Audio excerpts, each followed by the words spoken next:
Brigada Balita Nationwide.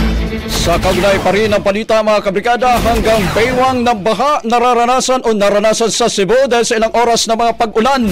Higit 200 residente inilikas. Brigada Iris at Well Depositario, ibrigada mo. Brigada Live Report.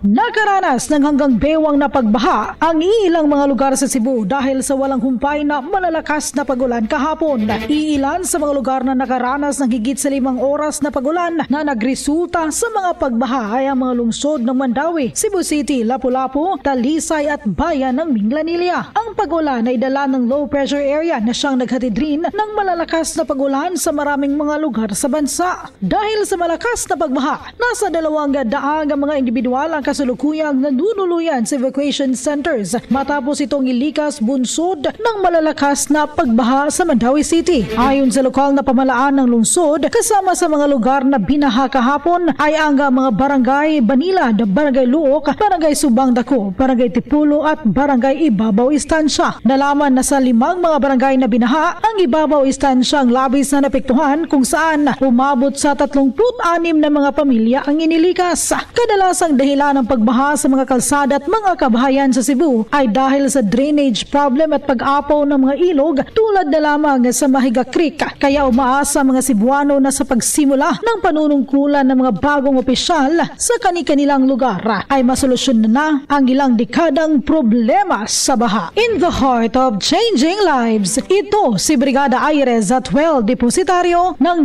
90.7 Brigada News FM Cebu, The Music and News Authority. Bago, Brigada Balita Nation. Ang bahaging ito ay hatid sa atin ng Drive Max Coffee. Ligayang tuloy-tuloy.